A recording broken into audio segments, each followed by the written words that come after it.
Welcome all beautiful couples. யூஸ்வலா clinic வர couples பாத்தீங்கன்னா எப்பவுமே வந்து ட்ரீட்மெண்ட் போறதுக்கு முன்னாடி வந்து நான் என்ன பண்ணணும், எப்படி ரெடி ஆகணும், இந்த ட்ரீட்மெண்ட்க்கு முன்னாடி ஏதாவது வெயிட் ரெடியூஸ் பண்ணணுமா, டயட் ஏதாவது சேஞ்ச் பண்ணணுமா, எதெல்லாம் பண்ணா எனக்கு வந்துட்டு நான் பிரெக்னென்ட் ஆகிறதுல ப்ராப்ளம் இருக்காது, இல்ல இன்ஃபர்டிலிட்டி ட்ரீட்மெண்ட் போனா சக்சஸ் வரும் அப்படின்னா nowadays even males they take responsibility. இப்ப நம்ம பெண்களுக்கு வந்து டயட் பத்தியோ லைஃப் ஸ்டைல் மாடிஃபிகேஷன் பத்தி சொல்லும் பொழுது ஆண்களும் மேடம் நானும் ஏதாவது பண்ணணுமா அப்படின்னு கேக்குறாங்க. That's a welcome sign actually. So என்னன்னா இப்போ ஒரு கரு அப்படின்றது வந்து ஆணினுடைய விந்தணு, பெண்ணினுடைய சினை முட்டை இல்லையா, இது ரெண்டும் சேர்ந்ததுதான் ஒரு கரு. ஸோ ஒரு ஹெல்தியான பேபி அப்படின்னா இவங்க ரெண்டு பேரும் ஹெல்தியா இருக்கணும், அப்பதான் அந்த ரெண்டு கேமெட்ஸும் ஹெல்தியா இருக்கும், பிறக்க போற குழந்தையும் வந்து ஹெல்தியா இருக்கும். ஸோ நம்ம ப்ரீவியஸ் வீடியோல வந்து ஒரு பெண் வந்து கர்ப்பமாவதுக்கு முன்னாடி இல்ல ஃபர்டிலிட்டி ட்ரீட்மெண்ட் போறதுக்கு முன்னாடி ஒரு 3 to 6 months வந்து ப்ரிப்பரேட்டரி ஸ்டேஜ் மாதிரி அவங்க வந்து யூட்டிலைஸ் பண்ணிக்கணும், என்னென்ன பண்ணணும் அப்படின்றத பத்தி பார்த்தோம். இந்த வீடியோல வந்து மேல்ஸ் அவங்களோட ஹஸ்பண்ட் வந்து என்ன பண்ணணும், எப்படியெல்லாம் இவங்க ப்ரிப்பேர் ஆயிக்கணும். ஒரு தந்தையாவது அப்படின்றது வந்து சாதாரண விஷயம் கிடையாது. தந்தையா ஆகிறவங்களுக்கும் நிறைய பொறுப்புகள் இருக்கு இல்லையா. ஸோ பிசிக்கலா, இமோஷனலா, பினான்சியலா என்னென்ன அவங்களோட கான்ட்ரிபியூஷன் இந்த இதுல இருக்கும் அப்படின்றத பத்தி தான் இந்த வீடியோல பார்க்க போறோம். So I'm Dr. Jansi, fertility consultant. Males வந்து என்ன பண்ணணும், ஒரு 3 to 6 months முன்னாடியே உங்களை நீங்க வந்து தயார்படுத்திக்கணும். மெயினா வந்துட்டு ஏன் வந்து 3 to 6 months அப்படின்னு சொல்றோம் அப்படின்னா, ஒரு ஸ்பெர்ம் அப்படின்றது வந்துட்டு அதோட ஸ்பெர்மட்டோஜெனசிஸ் ப்ராசஸ் இல்லையா, அது உருவாகி நம்மளுக்கு வந்து அது ஒரு குழந்தைக்கு உருவாக்குறதுக்கான அந்த மெச்சுரேஷன் வர்றதுக்கு வந்துட்டு 90 days ஆகும். ஸோ நம்ம இன்னைக்கு யூஸ் பண்ண போற உங்களோட ஸ்பெர்ம் வந்து பாத்தீங்கன்னா 90 days முன்னாடி இருந்தே வந்து அது தயாராகி வர வேண்டி இருக்கும். ஸோ அந்த 90 days வந்து நீங்க ஹெல்தியா இருந்திருக்கீங்களா, ஹெல்தி லைஃப் ஸ்டைல் ஃபாலோ பண்ணிருக்கீங்களா அப்படின்றது முக்கியம். அதனாலதான் நம்ம வந்து ஒரு 2-3 months முன்னாடி இருந்தே நீங்க வந்து உங்க ஹெல்த்தை வந்து கவனிங்க அப்படின்னு சொல்றோம்.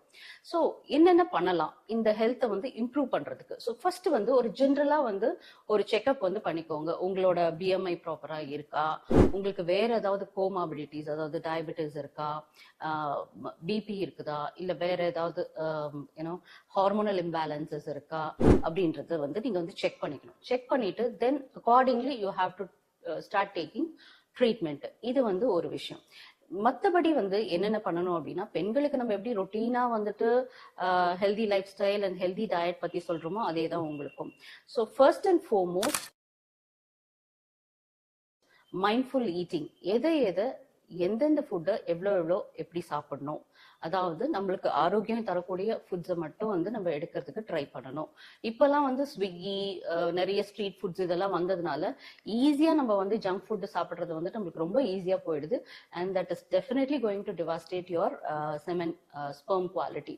ஸோ இந்த முடிஞ்ச அளவுக்கு இல்லை, நீங்க வந்து தந்தையாகணும், ஒரு ஹெல்தியான பேபி வேணும் அப்படின்னு நினைச்சீங்கன்னா டெஃபினட்டா ஜங்க் ஃபுட்ஸ் எல்லாம் வந்து நீங்க அவாய்ட் பண்ணணும். You know very well, junk foods வந்து என்ன பண்ணும் அப்படின்னா ஆக்சிடேட்டிவ் ஸ்ட்ரெஸ் அப்படின்னு சொல்லுவோம். பாடியில ஃப்ரீ ரேடிக்கல்ஸ் வந்து நிறைய கிரியேட் பண்ணும். இந்த ஃப்ரீ ரேடிக்கல்ஸ் என்ன பண்ணும், உங்களோட ஸ்பெர்மையும் பாதிக்கும் பொழுது டிஎன்ஏ வரைக்கும் போய் பாதிக்கும். ஸ்பெர்மோட டிஎன்ஏ வரைக்கும் பாதிக்கப்படுறதுனால பிறக்க போற குழந்தைக்கு வந்துட்டு நிறைய பாதிப்புகள் வர்றதுக்கு சான்சஸ் இருக்கு. அதுக்கு முன்னாடி இன்ஃபர்டிலிட்டி வர்றதுக்கும், உங்களுக்கு மேல் இன்ஃபர்டிலிட்டி காஸ் பண்றதுக்கும் சான்சஸ் இருக்கு. ஸோ மைண்ட்ஃபுல் ஈட்டிங், அதாவது ஹெல்தி ஈட்டிங், நிறைய ஃப்ரூட்ஸ், வெஜிடபிள்ஸ், கிரீன்ஸ் இதை வந்து நீங்க வந்து சாப்பிடணும். இது இந்த டயட் பத்தி நான் ஒரு டீடைல்ட் வீடியோ வந்து later I will be giving. So அதை நீங்க வந்து பார்த்து தெரிஞ்சுக்கலாம்.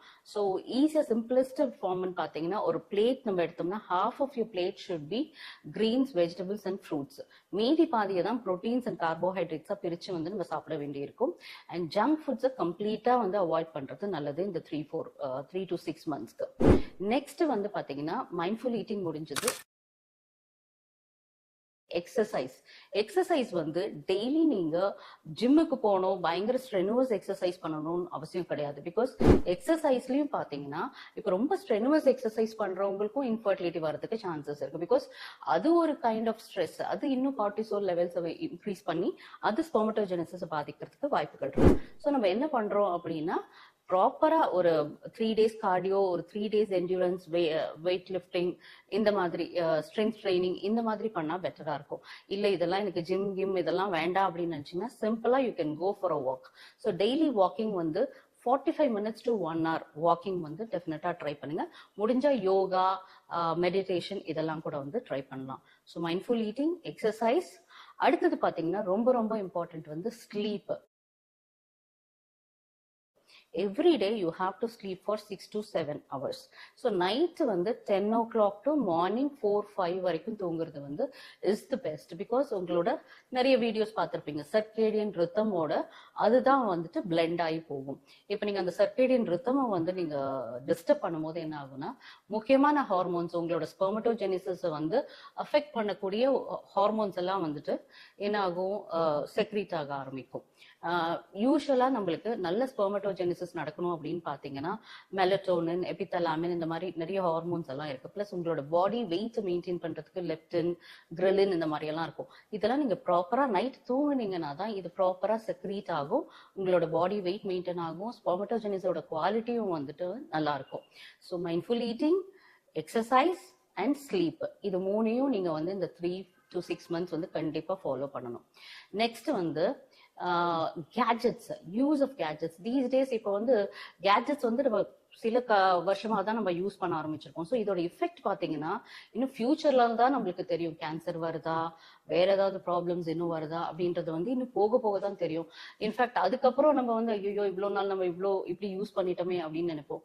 அந்த மாதிரி நம்ம பார்க்கும்பொழுது கேட்ஜெட்ஸ் யூஸ் வந்து முடிஞ்ச அளவுக்கு வந்து you have to reduce.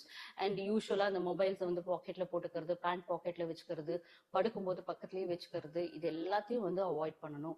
And gadgets வந்து நம்ம தூங்க போறதுக்கு முன்னாடி ஒரு 1 hour முன்னாடி you have to switch it off. switch it off in the sense பக்கத்துல இருக்கக்கூடாது, வேற ரூம்லயாவது வச்சுக்கலாம். அட்லீஸ்ட் வந்து பெட்டு கிட்ட இல்லாம தூரமா வச்சுக்கிறது வந்து ரொம்ப ரொம்ப நல்லது. அண்ட் வைஃபை இது எல்லாமே இந்த ரேடியேஷன் இதெல்லாம் இல்லாம இருக்கிறது ரொம்ப எஃபெக்டிவா இருக்கும் இந்த ட்ரீட்மெண்ட் போறப்போ நீங்க. ஸோ கேட்ஜெட்ஸை வந்து முடிஞ்ச அளவுக்கு ரெடியூஸ் பண்ணுங்க. Again coming to next point is முக்கியமான பாயிண்ட் என்னன்னு பாத்தீங்கன்னா alcohol and smoking. If you're a smoker and alcoholic, தயவு செய்து விட்டுடுங்க. கொஞ்சம் நான் வீக்லி ஒன்ஸ் குடிக்கிறேன், டெய்லி ஒரே ஒரு சிகரெட் குடிக்கிறேன், நீங்க வந்து ஒரு சிகரெட் இல்ல பாதி சிகரெட் குடிச்சாலும் அது உங்க விந்தணுவை பாதிக்கும். ஸோ இந்த இதுல இருக்கிற இந்த டாக்ஸின்ஸ், ஆல்கஹால்ல இருக்கிறதும் சரி, ஸ்மோக்கிங் பண்ற இந்த சிகரெட்ல இருக்க டாக்ஸின்ஸும் சரி, எல்லாமே போய் உங்களோட விந்தணுக்களை வந்து பாதிக்கும். ஸோ பாதிக்கும் பொழுது அதோட குவாலிட்டி டெஃபினட்டா வந்து கம்மியாயிடும். ஒரு சிலருக்கு நிறைய ஆல்கஹால் எடுக்கிறவங்களுக்கு ஸ்பெர்ம் கவுண்டே இருக்காது, ஸ்மோக்கர்ஸ்க்கும் ஸ்பெர்ம் கவுண்ட் நல்லாவே இருக்காது. இன்ஃபேக்ட் வந்து என்ன ஆகும்னா ஸ்பெர்ம் கவுண்ட் ஒருவேளை கம்மியா இருக்கு, அவங்க வந்து ஐவிஎஃப் ட்ரீட்மெண்ட் போறாங்கன்னு வச்சுக்கோங்க. ஐவிஎஃப் போகும்பொழுது நாங்க எப்படியோ கஷ்டப்பட்டு ஒரு சில இருக்கிற அந்த ஸ்பெர்ம்ஸை யூஸ் பண்ணி நம்ம வந்து ICSI procedure, intracytoplasmic sperm injection பண்ணி நம்ம கரு உருவாக்கிடுவோம். பட் அந்த கரு வந்து வளர்றதுல வந்து பிரச்சனை இருக்கும். எங்களுக்கு வந்து 5th day எம்ப்ரியோ வேணும்னா 5th day வரைக்கும் ஒரு சிலது வளராம போயிடும். அப்படியே வளர்ந்தாலும் அதை வந்து நம்ம கர்ப்பப்பையில வைக்கும் பொழுது அது மிஸ்டபார்ஷன் ஆகிறதுக்கும் சான்சஸ் இருக்கு. ஸோ இந்த கருவோட குவாலிட்டி வந்து is entirely depend on you both. So உங்களோட கான்ட்ரிபியூஷன் இதுல மெயினா இருக்கிறதுனால ஆல்கஹாலிக்கா இருந்தீங்கன்னா தயவு செஞ்சு அதை வந்து நீங்க விட்டுடுங்க, அறவே விட்டுடுங்க. தென் ஸ்மோக்கரா இருந்தாலும் அதையும் வந்து விட்டுடுறது நல்லது. ஸோ இதெல்லாம் ஸ்டாப் பண்ணிட்டீங்கன்னா தான் உங்களுக்கு வந்து அடுத்த என்ன treatment, even if you want to become a father by normal intercourse அப்படின்னாலும் சரி, இல்ல ஃபர்டிலிட்டி ட்ரீட்மெண்ட் போறதா இருந்தாலும் சரி, இது ரெண்டும் ரொம்ப ரொம்ப முக்கியம். தென் அது மட்டும் இல்லை, இப்போ நீங்க ஒருவேளை குழந்தை பிறக்குதுன்னா அந்த குழந்தை இருக்கும் பொழுது இஃப் யூஆர் ஸ்மோக் பண்றீங்கன்னா பாசிவ் ஸ்மோக்கிங், அது உங்க குழந்தைக்கும் அந்த காத்து போகும், உங்க ஒய்ஃப்க்கும் போகும், அதையும் அந்த குழந்தையும் பாதிக்கும். அதே மாதிரி ஆல்கஹாலிசம், அந்த குழந்தை வளர வளர அதுக்கு ஒரு கண்டியூசிவ் என்விரான்மெண்ட் வரும், ஒரு எமோஷனல் இது வந்துட்டு நல்லா இருக்கணும், பேரண்டிங் வந்து நல்லா இருக்கணும் அப்படின்னா நீங்க ஆல்கஹாலிசம் குறைக்கணும். ஏன்னா ஆல்கஹாலிசம் இருந்தாலே வந்துட்டு ஃபேமிலியோட சிச்சுவேஷன் நீங்க பார்த்துருக்கீங்க, ரொம்ப ஸ்ட்ரெனுவஸா இருக்கும், நிறைய பிரச்சனைகள் வரும் கணவன் மனைவிக்குள்ள, அது வந்து குழந்தைய வந்து பாதிக்கும். ஸோ லாங் டேர்மா பார்க்கும்பொழுது இந்த 2 பழக்கம் வந்து நல்லதே கிடையாது. ஸோ அதை வந்து அறவே விட்டுட்டு பாத்துருங்க. ஸோ இந்த விஷயங்கள் எல்லாத்தையுமே வந்து யூ ஹாவ் டு ஃபாலோ. இன்னொன்னு என்னன்னா, ஏதாவது உங்களுக்கு இன்ஃபெக்ஷன் இருக்கான்னு பாத்துக்கோங்க. இப்ப யூஸ்வலா ஒரு சிலருக்கு யூரின் போனா எரிச்சல், இல்ல வந்து பிரைவேட் பார்ட்ஸ்ல வந்து ஏதாவது பாயில்ஸ், செக்ஷுவலி டிரான்ஸ்மிட்டட் டிசீஸ் இதெல்லாம் இருக்கலாம். இந்த மாதிரி ஏதாவது இருக்கும் அப்படின்னு நீங்க நினைச்சீங்கன்னா பிளட் செக்அப் பண்ணிக்கோங்க. பிளஸ் லோக்கலா டாக்டர் கிட்ட போய் இந்த மாதிரி எனக்கு பிரச்சனை இருக்கு, நான் கல்யாணம் பண்ணிக்க போறேன், இதுக்கு எனக்கு ட்ரீட்மெண்ட் வேணும்னு தயவு செஞ்சு ட்ரீட்மெண்ட் பண்ணிக்கோங்க. பிகாஸ் உங்களை நம்பி உங்க குழந்தைய சுமக்க போற அந்த பொண்ணுக்கு வந்துட்டு நம்ம வந்து நல்லது செய்யணும். ஸோ அந்த ட்ரீட்மெண்ட்டையும் வந்து நீங்க பண்ணிட்டு கிளியர் பண்ணிட்டு then you have to go become a father. With the infection நீங்க வந்துட்டு தந்தையாகணும்னு நினைச்சீங்கன்னா அது குழந்தையும் வந்து பாதிக்கும், அந்த பெண்ணையும் வந்து பாதிக்கும். ஸோ இதையும் வந்து பண்ணிக்கோங்க. ஸோ நியூட்ரிஷியஸா சாப்பிடுங்க, நல்லா தூங்குங்க, கேட்ஜெட்ஸ் வந்து குறைச்சிடுங்க, எக்ஸசைஸ் பண்ணுங்க, ஆல்கஹால் ஸ்மோக்கிங் இது எல்லாத்தையும் குறைச்சிடுங்க. ஓகே, நல்ல ஃப்ரெண்ட்ஸ், பாசிட்டிவ் ஃப்ரெண்ட்ஸ், நல்ல பழக்க வழக்கங்கள் இருக்கிற ஃப்ரெண்ட்ஸோட சேருங்க, ஹெல்தியான லைஃப் ஸ்டைல லீட் பண்ணுங்க. This will lead to a good healthy என்ன சொல்றது, கணவன் மனைவிக்குள்ள ஒரு ஹெல்தியான ரிலேஷன்ஷிப்பும் இருக்கும். அண்ட் கன்சீவ் ஆகிறதுலயும் ஒன்றும் பெருசா பிரச்சனை இருக்காது. ஸோ இதை ஃபாலோ பண்ணுங்க. இதை தவிர என்னன்னா, ஒரு சிலருக்கு வந்துட்டு முன்னாடியே தெரியும், கல்யாணத்துக்கு முன்னாடியோ இல்லை கல்யாணம் ஆன பிறகோ சில எரெக்டைல் டிஸ்ஃபங்க்ஷன் இந்த மாதிரி எல்லாம் ஏதாவது பிரச்சனை இருக்கிறதுக்கு சான்சஸ் இருக்கு. ப்ரீமெச்சூர் எஜாகுலேஷன், ரீட்ரோகிரேட் எஜாகுலேஷன், ஹைப்போஸ்பேடியாசிஸ் இந்த மாதிரி ப்ராப்ளம்லாம் இருக்கும். இந்த கன்ஃபியூஷன்ல இருக்கவங்க இதெல்லாம் என்னன்னே தெரியாம எனக்கு சரியா வந்து எரெக்ஷன் வர மாட்டேங்குது, எஜாகுலேட் பண்ண முடியல அப்படின்றது உங்களுக்கு முன்னாடியே தெரியும். இந்த மாதிரி ஏதாவது இருந்ததுன்னா இதை நீங்க டாக்டர் கிட்ட முன்னாடியே போய் ட்ரீட்மெண்ட் பண்ணிக்கிறது பெட்டர். ஏன்னா கல்யாணம் ஆன பிறகோ இல்ல நீங்க தந்தையாக போகணும்னு நினைக்கும் பொழுது திடீர்னு போய் ஒரே நாள்ல போய் டாக்டர் கிட்ட போய் இதெல்லாம் சொல்லி இமீடியட்டா எனக்கு ட்ரீட்மெண்ட் பண்ணுங்க, அடுத்த 2 monthsல என் ஒய்ஃப் கன்சீவ் ஆகணும்னா கஷ்டமா இருக்கும். ஸோ முன்னாடி இருந்தே நீங்க ஒரு 6 monthsல நீங்க அடுத்தது வந்து குழந்தைக்கு பிளான் பண்றீங்கன்னா இந்த கண்டிஷன்ஸ் எல்லாம் இருக்கா அப்படின்றத பார்த்துட்டு ஒரு செக்லிஸ்ட் மாதிரி பண்ணி then you go and become a father. So all the best to you. So இந்த ஃபேக்டர்ஸ் எல்லாம் சொல்லும் போது இன்னொரு இம்பார்ட்டன்டான இது பார்த்தீங்கன்னா ஆக்குபேஷனல் ஹசார்ட் அப்படின்னு சொல்லலாம். அதாவது உங்க வேலை காரணமாக உங்களுக்கு வந்து ப்ராப்ளம்ஸ் இருக்கலாம். அதாவது இப்போ நைட் நீங்க ஐடில இருக்கீங்கன்னா நைட் உங்களால தூங்க முடியாது, நைட் எல்லாம் வேலை செய்யணும் அப்படின்னும் போது it will be difficult for you to அந்த ஸ்பெர்மட்டோஜெனசிஸ் இதெல்லாம் அஃபெக்ட் ஆகிறதுக்கு சான்சஸ் இருக்கு. ஸோ நீங்க ட்ரை பண்ணிட்டு இருக்கீங்க, ஃபேமிலி ஒன்று ஃபார்ம் ஆகணும் அப்படின்னு நினைக்கிறீங்க அப்படின்னு நினைச்சா try to change the shift. அது ஏதாவது பண்ண முடியுமான்னு பாருங்க, சேஞ்ச் பண்ண பாருங்க. இல்லைன்னா வந்து உங்களோட டைம் இதை வந்து ஸ்கெடியூல வந்து ஏதாவது கொஞ்சம் ஆல்டர் பண்ண முடியுமா அப்படின்றது, maybe evening to mid night வரைக்கும் பண்றது அந்த மாதிரி வந்து ட்ரை பண்ணலாம். பிகாஸ் ஹோல் நைட் முழிச்சிருக்கிறது அப்படின்றது இட்ஸ் டிஃபிகல்ட். பிகாஸ் நீங்க அடுத்த நாள் 20 மணி நேரம் தூங்கினாலும் அது வந்து அந்த அளவுக்கு எஃபெக்டிவா இருக்காது. நைட்டு தூங்குறது தான், நம்ம சூரியன் உதிக்கிறது சூரியன் மறையிறது இதோட சேர்ந்து நம்ம சர்க்காடியன் ரிதம் போகும்போது தான் அந்த குவாலிட்டி ஆஃப் ஸ்பெர்ம் நல்லா இருக்கும். அதுக்கு எதிர்மறையா வந்துட்டு ஆப்போசிட்டா நைட்ல வந்து முழிச்சிருக்கிறது, காலையில தூங்குறது, இதனால வந்து நம்மளுக்கு நிறைய பாதிப்புகள் தான் ஏற்படும். ஸோ நம்பர் 1, ஐடில இருந்தீங்கன்னா இது கொஞ்சம் சேஞ்ச் பண்ணிக்கோங்க. Before you want to become are you want to enter into parenthood அப்படின்னும் போது இது சேஞ்ச் பண்ணுங்க. நெக்ஸ்ட் வந்து இப்போ ரொம்ப ஹீட்டான ஒரு இடத்துல வந்து ஒர்க் பண்றீங்க, ஃபர்னஸஸ், குக்கிங் இதுல ஹோட்டல்ஸ்ல இந்த மாதிரி எல்லாம் ஒர்க் பண்றீங்க அப்படின்னா அதையும் வந்து கொஞ்சம் மாற்றங்கள் வேணும். டூ லாங் ரொம்ப நேரம் வந்து அந்த ஹீட்ல நிக்கிறது இதெல்லாம் வந்து கொஞ்சம் அவாய்ட் பண்ணிக்கணும். நெக்ஸ்ட் ரொம்ப நேரம் டிராவல் பண்றீங்க, லாங் டிஸ்டன்ஸ் டிராவல் பண்றீங்க, அதுவும் ஒரு ஹாட் இதுல தான் வந்து இருக்கீங்க அப்படின்னும் பொழுது அந்த டிராவலிங் இதையும் வந்து கொஞ்சம் நீங்க ரீஸ்கெடியூல் பண்ணிக்கணும். அப்புறம் அடிக்கடி இந்த வந்து ஸ்டீம் பாத் போடுறது, சோனா இந்த மாதிரி இதெல்லாம் வந்து கொஞ்சம் கம்மி பண்ணிக்கணும். அடிக்கடி அதை வந்து பண்ணும்பொழுது அது டெஸ்டிகல்ஸோட டெம்பரேச்சர் இன்க்ரீஸ் ஆக ஸ்பெர்மட்டோஜெனிசிஸ் வந்து நம்மளுக்கு குறையும். அதே மாதிரி ஜீன்ஸ், டே நைட் வந்து ஜீன்ஸ் போட்டுட்டு இருக்கிறது ப்ளீஸ் அவாய்ட் பண்ணுங்க. பிகாஸ் ஜீன்ஸ் வந்து இது வந்து வெஸ்டர்ன் அவங்களோட வெதருக்கு ஏற்ற மாதிரி அந்த கிளாத்தை வந்து அவங்க வந்து டிசைன் பண்ணியிருக்காங்க.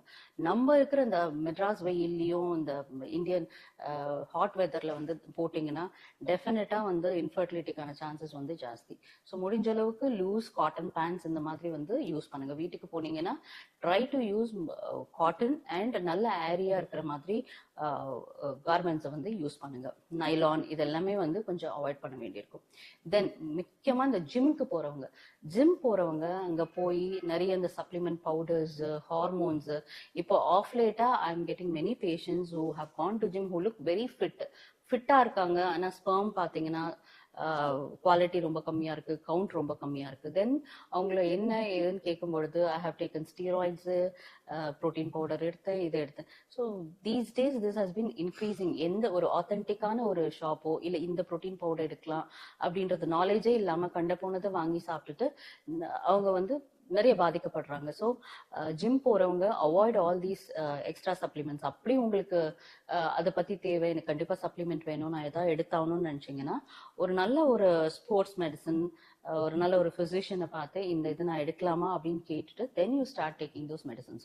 இன்னொன்று என்னன்னா, எக்ஸசைஸ் வந்து ஒரு விதத்துல உங்களுக்கு பெனிஃபிட்டா இருந்தாலும் இன்னொன்று ரொம்ப சிவியர் எக்ஸசைஸ் பண்றது, ரொம்ப ஸ்ட்ரெனுவஸா லாங் ஹவர்ஸ் பண்றது, இந்த மாதிரி இன்டென்சிவ் எக்ஸசைஸ்லாம் பண்ணும்பொழுது அதுவும் வந்து உங்களுக்கு வந்து விந்தணுவோட குவாலிட்டியை வந்து குறைக்கும். ஸோ எல்லாமே வந்து ஒரு மாடரேட் லெவல்ல வச்சுக்கோங்க. ஸோ இது வந்து உங்களோட ஆக்குபேஷன் பொறுத்த அளவுக்கு நான் சொல்ல வேண்டியது. ஸோ இதை கொஞ்சம் சேஞ்ச் பண்ணிக்கோங்க. நெக்ஸ்ட் வந்து இப்போ பெண்களுக்கு வந்து நம்ம எப்படி ஃபோலிக் ஆசிட், அயன், கால்சியம் அந்த மாதிரி சொல்றோமோ, நீங்களும் வந்து சப்ளிமெண்ட்ஸ் வந்து எடுத்துக்கலாம். மெயினா வந்து எல்லாருக்குமே ஜென்ரலி நம்மளுக்கு விட்டமின் டி வந்து கொஞ்சம் கம்மியா இருக்கும். ஸோ விட்டமின் டி சப்ளிமெண்ட் எடுக்கலாம், கால்சியம் எடுத்துக்கலாம், மல்டி விட்டமின்ஸ் வந்து எடுத்துக்கலாம். அண்ட் தேவைப்பட்டதுன்னா ஒரு செமன் அனாலிசிஸ் வந்து 3 to 6 months முன்னாடியே பண்ணிக்கிறது நல்லது. பண்ணிட்டு அதுல பேராமீட்டர்ஸ் ஏதாவது உங்களுக்கு வந்துட்டு கவுண்டோ இல்ல மோட்டிலிட்டி சரியா இல்ல அப்படின்னீங்கன்னா அதுக்கு வந்து சப்ளிமெண்ட்ஸ் இருக்கு, ஆன்டி ஆக்சிடென்ட்ஸ் இருக்கு, கோக்யூ, இந்த மாதிரி ஆன்டி ஆக்சிடென்ட்ஸ் இருக்கு. இந்த ஆன்டி ஆக்சிடென்ட்ஸ் இருக்கும்போது கவுண்ட் இல்லைனாலும் குவாலிட்டி ஆஃப் ஸ்பெர்ம் வந்து கொஞ்சம் இம்ப்ரூவ் ஆகும். ஸோ அந்த சப்ளிமெண்ட்ஸை நீங்க ட்ரீட்மெண்ட் போறதுக்கு முன்னாடியோ இல்ல உங்க ஒய்ஃப் பிரெக்னென்ட் ஆகிறதுக்கு முன்னாடியோ ஒரு 3 to 6 months முன்னாடி இருந்தே ஸ்டார்ட் பண்ணீங்கன்னா இன்னும் பெட்டரா இருக்கும்.